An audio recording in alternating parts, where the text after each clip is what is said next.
So, Nigeria's new President Bola Tinubu using his inaugural address to make a major policy announcement aimed at easing pressure on government finances. President Tinubu said the subsidy on petroleum products, which has been around for decades, was being scrapped. And just a day after that announcement, the country is suffering fuel shortages and panic buying of petrol, with queues forming at filling stations in major cities. You'll recall that Mr. Tinubu won the disputed 2023 presidential election with a promise to renew hope in this country and for Nigerians. But as we all know, he faces daunting economic, security and political problems. And if his opponents who are challenging his electoral victory in court have their way, he may not be in power for long, with the Election Petitions Tribunal starting to hear the main arguments in the case against him from today. Legal challenges he and his supporters have brushed aside. Well, for more on this, I'm joined now in the studio by the former BBC and Times of London journalist, Donu Kogbara, who currently writes for the Vanguard newspaper and Africa Report magazine, and by the policy strategist, political commentator and group CEO of the global investment and trade company, Baba Yusuf. Thank you very much indeed to both of you for coming in. And I started with you the last time, so let me start with you, Baba Yusuf. What do you make of the decision to remove fuel subsidy just like that? I think it's a brilliant move by the President Bola Ahmed Tinubu. He took that bold step, I think, to first of all demonstrate his sure-footedness intent, to demonstrate the potential political will, to make things happen. Of course, that remains to be seen in the coming days. What I expect is that given the fact that President Jonathan attempted to do that and it backfired, and then General Buhari for almost 10 to 12 years was against leaving the subsidy. He was for subsidy removal, but coming into office for 8 years, he couldn't do it.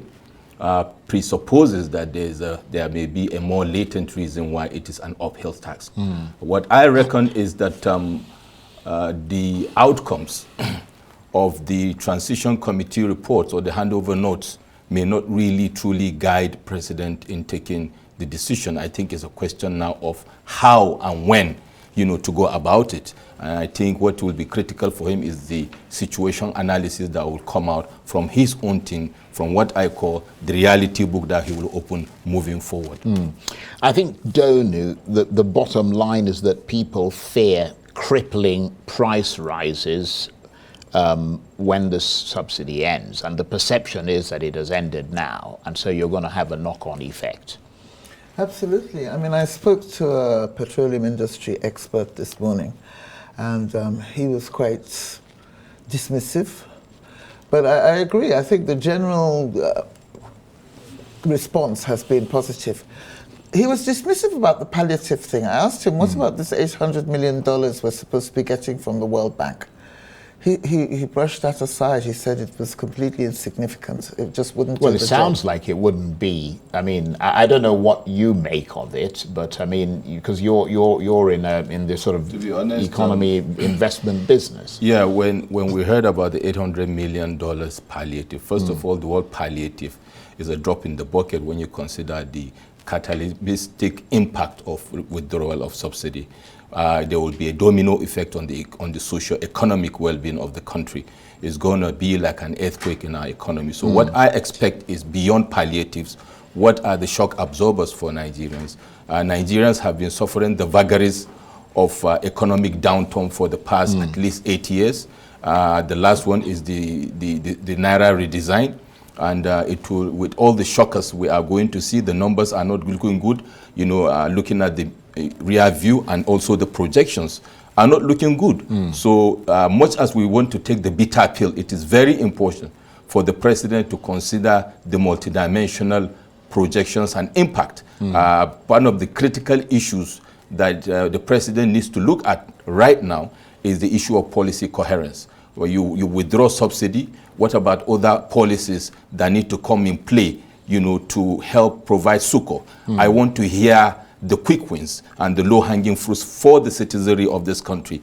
The issue or the position that every time there will be a decisive decision to be taken by government, the citizens bear the brunt, and there is no consideration but palliative. Yeah. I mean, this is a drop in the bucket as far as concerned. And people want to know, don't they? I mean, what are you going to do with the money that you save from this? I mean, if you look, for example, one of the big reasons why there was protests in 2012, I mean, massive protests across Nigeria, was the sense that the money wouldn't be used properly for the benefit of Nigerians and so on. And I'm wondering if you think that there might be a repeat of those kinds of protests. Because, for example, the Association of Independent Oil Marketers, who distribute petrol to the filling stations, they've said that this was not what the government promised, that they haven't seen any palliatives and any attempt to cushion the effects of this policy. And I also understand that the Nigerian Labour Congress, which led the protests in 2012, have said they are not in support of the removal of subsidy at this time, and that the refineries have to start working first. Okay, well, I must say that when the World Bank, the 800 billion was first announced a few weeks ago, the general consensus in many circles I entered was that it's the first money they're going to steal, okay? And this is Tinubu people first batch of stealing money. That may be very unfair. Well, we can't make that No, I'm just saying that may be very unfair, but I'm telling you evidence. that that attitude is going to play out in some of the, the circles that will protest. Is there's going to be suspicion about what the palliative money is going to be used for, what the money saved is going to be used for. But I think it's pretty clear. I mean, he did list some huge project plans yesterday. He unveiled plans around infrastructure, agriculture hubs, and other things. So there's plenty of things, security, plenty of things to spend the saved money on. But we need to be very clear on how it's going to be done. But technically, though, Baba Yusuf, this isn't supposed to take effect till the end of June, because that's when the subsidy actually runs out. Many people were expecting President Tinubu to announce that it would be phased out gradually, bearing that in mind. But then he just went ahead and said that the subsidy was gone, which was what brought in this confusion. I mean, do you think he put his foot in his mouth there? I think the level of desperation of the situation the dire straits citizens of Nigeria are in is the reason why the reaction is so spontaneous. Because if you look at the speech, the president was very, very smart not to categorically say he's pulling out the subsidy immediately. Well, he just said it was gone. Yeah, he said it was gone. Yeah, now, gone means like it doesn't exist Now, anymore. what I'm saying is people do not want to hear that because of the critical situation they are in. Right. Of course, he highlighted areas about the investment in infrastructure, education, healthcare, and all that. But we've heard that before from former administrations. So like I said earlier, it is the hows and the whens that will determine. Right. We expect in the coming days for the president or his team to come out with a clear pathway, right? An action plan. Because that action plan, for some of us that are proponents in Nigeria and indeed the international community, that subsidy should be removed, to be comforted that it will be done in a way and manner that it will not be brutal and devastating to the polity and indeed to the citizens of this country. Yeah, well, let's move away from subsidy briefly and talk about the other issues, because one of the things Mr. Tinubu mentioned in his speech was that he wants to unite the country. But is that actually possible with this country so polarized? I mean, you've got separatist agitation in the southeast, continually unresolved, massive disgruntlement in the north central region and other parts of Nigeria, and all the opposition supporters that have spoken and continue to speak disparagingly of the election and the part they believe he played in it. I mean, how's he going to draw all of them together into his direction of travel? Well, he'll have to be a conflict resolution genius to sort out the tensions that are barely simmering. I mean, in fact, raging below the surface. And I mean, even in my own case, I would say I'm a classic example of someone who's, I mean, there's a theory called the 5 stages of grief. Go on then, let's hear it. Okay, 5 stages of grief. You think they're in a grieving stage I'm now, telling or you. what stage are they in? Like the people who don't sort of... That happens when you're bereaved or some terrible tragedy befalls you. And many Nigerians feel like that. Not only do they feel that the alleged election of Bola Ahmed Tinubu is a travesty of justice, or they believe that he won, but they don't think he's the right sort of person to be our president, or they'd have accepted it, except they're Igbo and they're living in Lagos and they've been targeted by mobs who don't like Igbos, and there's so much going on, and as you say, stuff that has nothing to do with Tinubu anyway, that happened long before he came on the scene. Now, going back to these 5 stages of grief, first the first stage is denial, where you struggle to accept that something has happened. The second stage is anger, rage. Then there are other stages, depression, and the final stage is acceptance. So you think Nigerians have, including the opponents, have accepted the fact that he is president? Right. I think there is acceptance, in quite a few arenas. Yeah. But I think, I'm not kidding, I really think that there's sort of like a huge therapy session that the president needs to undertake, a huge therapy session to sort of calm down the people who are genuinely grieving, who are furious, who are bitter, who feel that they've been insulted, their tribe. People have died. Right. Well, I mean, Baba Yusuf, on the other hand, there are those who feel that the wheels have now come off the opposition train today, following this inauguration, and that there is a sense now that the opportunity to replace the president has been missed in spite of the legal challenges pending in court. Yeah, obviously, the president has been sworn in. And if you may aid me to take a bite at what Donu said also, I think the next critical step for the president will determine how people will suck up and accept, Absolutely. The government, Yes. the narratives, the action points, all right, the embracing of all people, the appointments, and then to come out with a framework to engender unity in the country moving forward. We want to hear conversations around, for example, restructuring and critical issues like that on the table to whet the appetite of people and to calm nerves moving forward. Because the bottom line is we have a president of the Federal Republic of Nigeria without prejudice to the outcome of litigations. But like you rightly said, the wheels may seem have to come off the vehicle. And for some that have learned, to play the game of opposition, for some that are playing the politics of ideology, this shouldn't be the end for them. Let us not forget also the current administration ran an opposition for over a decade, before they came on board. Now, constructive engagement moving forward without prejudice to the litigation, putting pressure on government. We have a statement. We are going to have policy statements coming out. We hold them to account. We task them to deliver. Adding pressure, if we look at, for example, the UK style of democracy, where you have shadow ministers, and what they do actually is to constructively engage the frontline ministers to ensure they are on their toes, and for also the opposition to keep on selling themselves to the polity. So I think part of what the opposition parties or the opposition should do is to expand their vision with regards to this issue.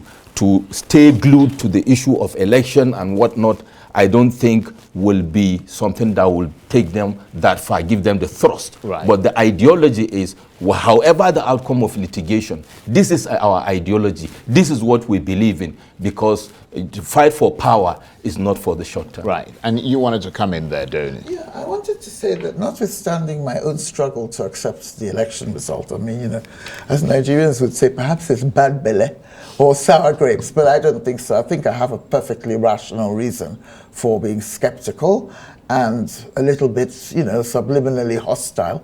But I have to say that the First Lady, Remi Tinubu, gave an excellent speech. Yeah, I was very impressed with her, I have to say. Yes, myself, it was very personally. empathical.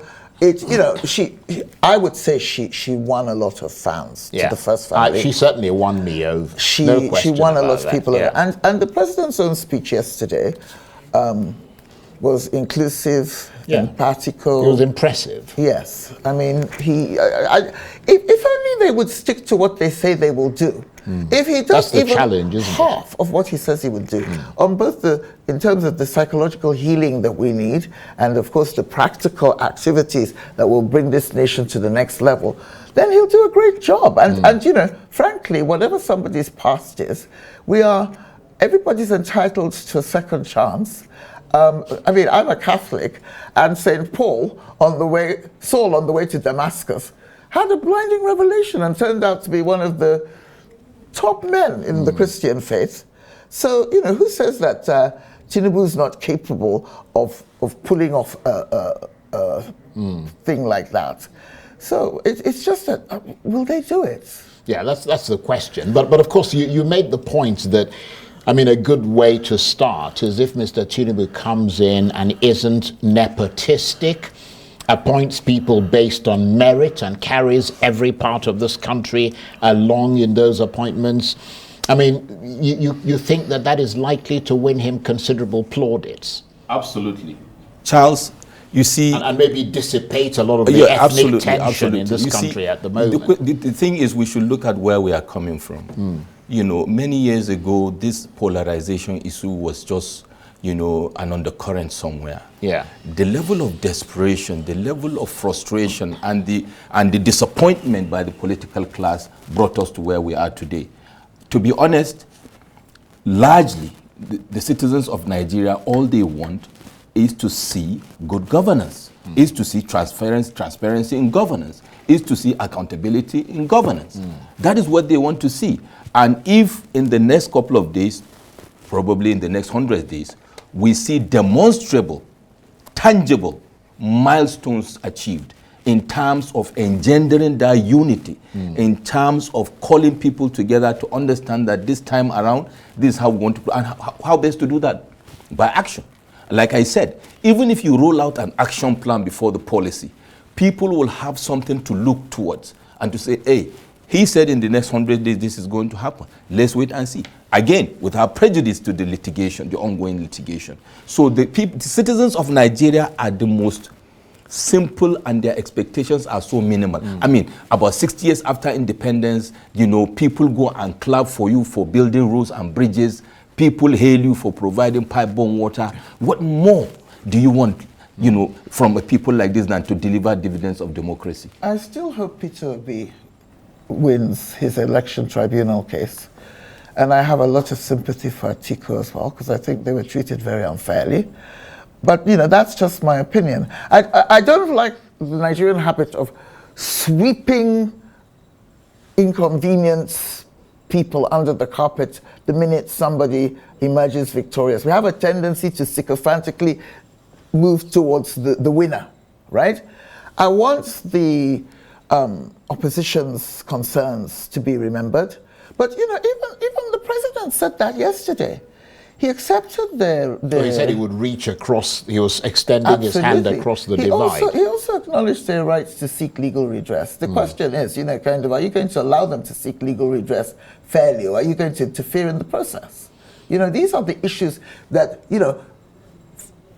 underlie all the lovely words and comments, these are the things. We mustn't get mesmerized by the window dressing and the sort of wonderful words. We should hold him to account on lots and lots and lots of different Right. levels. We've got about 30 seconds left. I mean, in the final analysis, Nigerians just want their country to work. Don't Absolutely. they? It doesn't really matter who is there. Absolutely. If whoever does it and does it well and does it to the satisfaction of the people will be acceptable. And will be the champion of the people.